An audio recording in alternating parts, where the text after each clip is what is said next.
할렐루야. 2024년 11월 22일 금요일 아침입니다. 지난밤도 잘 주무셨나요? 성도님들을 찾아가는 말씀, 오늘 새벽 통독, 새벽 말씀은 사도행전 13장에서 16장까지의 말씀, 13장에서 16장 말씀, 그 중에 13장입니다. 다름 속에서 조화를 원하시는 하나님의 사역, 13절에서 31절까지의 말씀을 살펴봅니다. 오늘부터 바울의 제1차 선교 여행이 시작이 됩니다.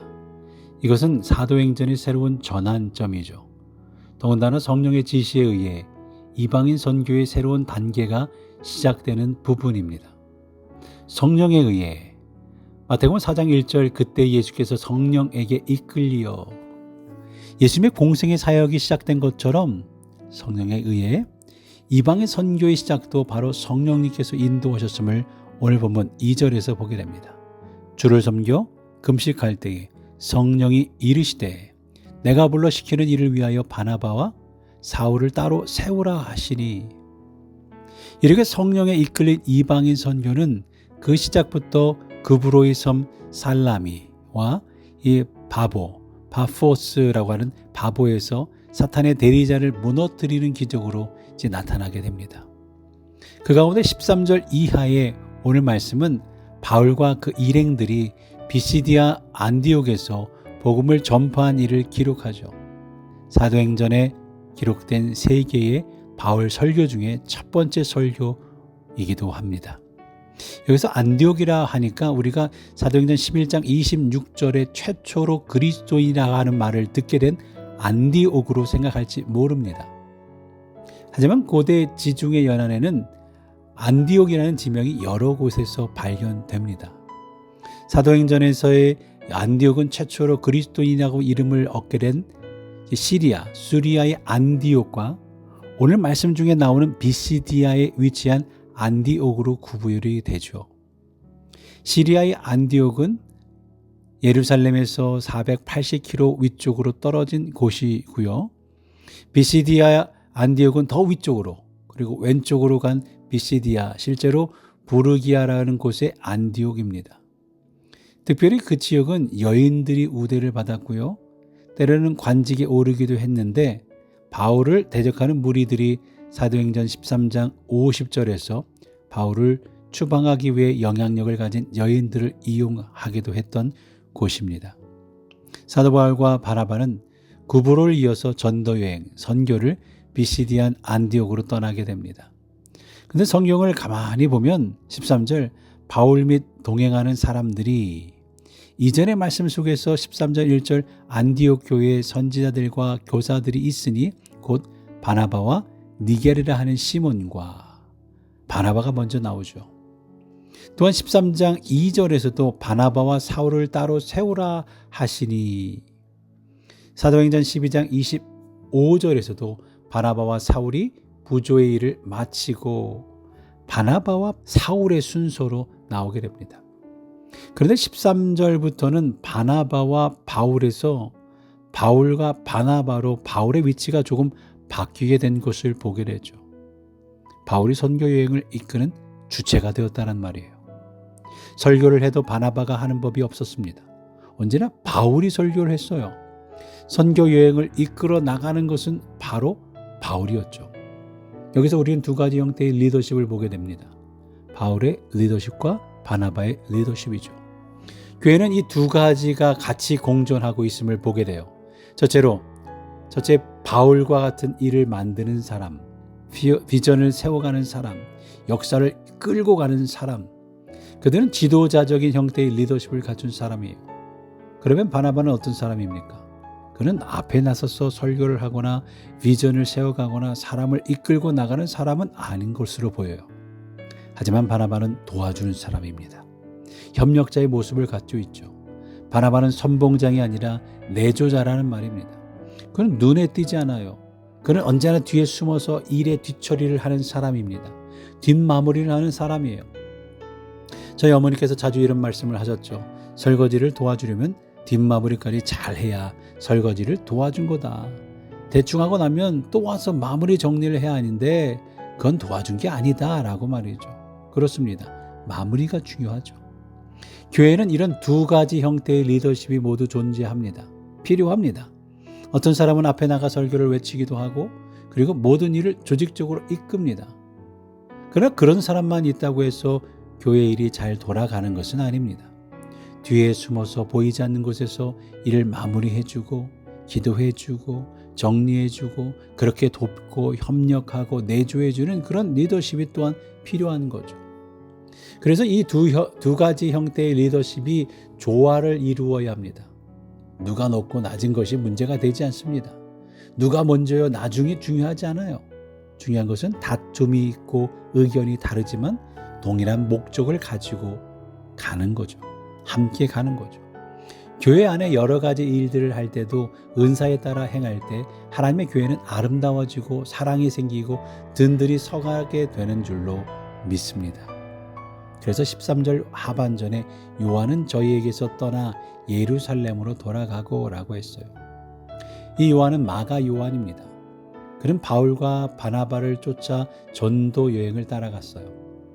그런데 바보라고 하는 버가에 가는 길목에서 마가라는 요한은 웬일인지 모르지만 안 가겠다는 거예요. 집으로 돌아가겠다고 합니다. 선교여행을 하다가 포기하고 맙니다. 분명한 이유는 나와 있지 않지만 앞뒤 정황을 살펴볼 때 아마도 마가가 시험에 들었던 것 같아요. 가다 보니 힘들었겠죠. 바울이 바나바를 이끄는 위치에 불만이 있었을지도 몰라요. 잠자리가 불편했을지도 모르죠. 음식이 안 맞았을까요? 어쩌면 향수병으로 고향이 그리웠는지도 모릅니다. 또 모르죠. 바울과 바나바는 신나게 일을 했지만 자기는 뒤에서만 일을 해야 하니까 나는 이게 뭐야 라고 생각을 했을지도 모릅니다. 어쨌든 도중 하차를 하고 맙니다. 교회에서 일하다 보면 우리는 도중 하차하는 이런 사람들을 가끔 만나게 돼요. 저는 여러분이 처음도 잘하지만 끝마무리도 잘하는 주의 사람들이 되기를 간절히 바랍니다. 무슨 일을 하든지 우여곡절과 시행착오가 있기 마련입니다. 끝이 올지도 모릅니다. 고난이 올지도 모릅니다. 모든 사람들이 우리를 천사로 대접하지는 않습니다. 아주 신경질 나는 일들, 그런 날들도 옵니다. 잘하려고 하는 것인데 오해를 사면 억울하기까지 할지도 모릅니다. 그래서 분을 내고 가버리기도 합니다. 내가 뭐 할 일이 없어서 여기서 봉사하냐? 라고 말이죠. 이런 사람은 마가와 같은 사람은 아닐까요? 이런 사람들을 우리는 준비되지 않은 사람이라고 말하기도 합니다. 준비되지 않은 사람이 감정적으로 이를 결정한 것인 거죠. 그렇게 선교 여행을 따라 나섰던 것일까요? 그러다가 실제로 문제에 부딪히니 당황하게 된 걸까요? 그리고 도중에 사역을 그만두게 된 걸까요? 이 문제는 여기서 끝나지 않습니다. 2차 전도 여행을 시작할 무렵 사도행전 15장 37절에서도 다시 거론이 되죠. 결국에는 바울과 바나바 사이에 마가 때문에 논쟁이 일어나고 다투는 정도가 아니라 두 리더가 헤어지게 돼요. 바울이 옳았을까요? 아니면 바나바가 옳았을까요? 둘 다 일리가 있겠죠.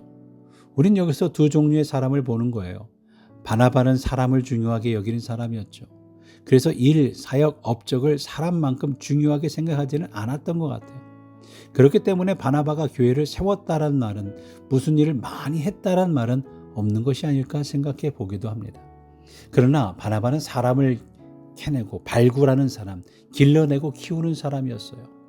반면에 바울은 사람을 좀 잃는다 해도 일을 해내는 사람이었다라고 말할 수 있겠죠. 그래서 그는 3차에 걸쳐 선교 여행을 했던 겁니다. 바나바는 없어요. 그러나 바울은 선교를 했고 교회를 일으켰던 것을 보게 됩니다. 물론 바울을 찾은 사람은 바나바죠. 우리는 두 가지 유형의 사람 가운데 누가 좋고 누가 나쁜지보다는 우리가 다르다라는 사실을 보아야 합니다.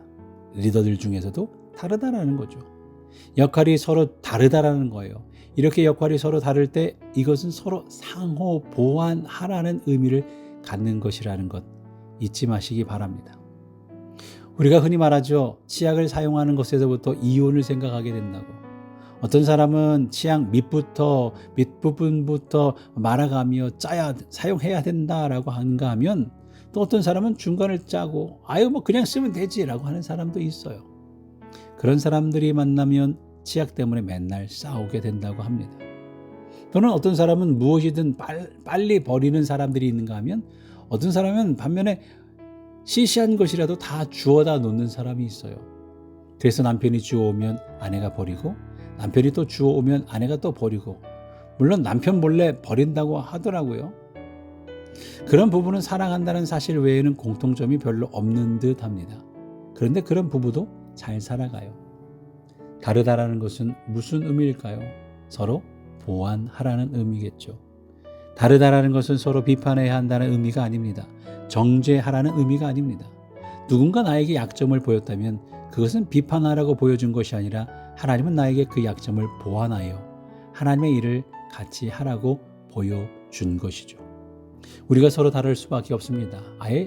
달라야 합니다. 하나님께서는 다양성을 좋아하시죠. 그렇지만 그 다양성 안에서 우리는 하나의 일치를 또 발견하게 됩니다. 바로 하나님, 성령님의 일치, 이 복음의 일치입니다. 예수님이 무엇보다 중요합니다. 주 예수보다도 귀한 것은 없네. 이런 고백의 일치죠. 다양성 안에서 일치를 발견할 때 교회는 능력을 갖게 됩니다. 이때 교회는 사랑을 하게 됩니다. 용서하게 됩니다. 바나바와 바울이 사역 초기에 서로 헤어졌지만 우리는 그 사건 속에서 몇 가지 사실을 발견하게 됩니다. 역시 인간은 인간이구나 하는 것을 느끼게 되죠. 바나바와 바울이 굉장히 훌륭한 사람들이긴 하지만 서로 싸울 때도 있고 또 헤어질 때도 있었어요. 여기서 우리가 생각하게 되는 것은 바나바나 바울이 중요한 것이 아니라 하나님이 중요하다라는 거예요. 아브라함이 위대한 게 아니라 아브라함의 하나님이 위대한 거죠. 바울이 위대한 것이 아니라 바울을 그렇게 위대한 생을 살게 한 하나님이 위대한 거예요. 바로 여러분이 위대한 것이 아니라 여러분의 하나님이 위대하신 줄로 믿습니다. 우리는 나약한 존재입니다. 싸우기도 하고 다투기도 합니다. 하지만 이런 인간들을 통해서 하나님께서는 하나님의 나라를 이루어 가십니다. 분명 서로의 은사가 다릅니다. 그러나 그 다름에 대해 비판하라고 하나님께서 하시는 것이 아니라 그 다름 속에서 서로 조화를 이루라고 하시는 거죠. 오늘도 11월의 감사의 달, 지나온 많은 시간 속에서의 다름 속에 조화를 이루게 하신 하나님께 감사하며 그 안에 복음을 증거하는 우리 미네소타 한인연합감리교회 성숙한 그리스도인 모두가 되시기를 주의 이름으로 간절히 축원합니다. 우리 다짐하며 이 하루를 출발해 볼까요? 조화를 이루는 그리스도인이 되겠습니다. 중도 하차인 마가 요한이 아니라 더 크신 하나님의 계획이 있음을 믿겠습니다. 비판과 정죄보다는 서로를 보완하여 하나님의 사랑을 이루어 가겠습니다. 오늘도 그렇게 다짐한 가운데 주님만 바라보면서 함께 기도하실 때의 교회를 위해, 대신자를 위해, 특별히 송진범 집사님을 위해, 장하나 권사님, 우리 진아 전도사님, 영미 윌슨 집사님, 김미애 집사님, 또한 우리 손병호 권사님 잘 회복되시도록 함께 기도해 주시고, 출타 중인 김영진 집사님, 홍진수 성도님 잘 돌아오실 수 있도록 기도해 주시며, 소큐벨 찬양대회 잘 준비하여 하나님께 영광 돌리는 우리 교회가 되도록 함께 기도해 주시며 이 하루를 출발하겠습니다. 기도하며 나아갑니다.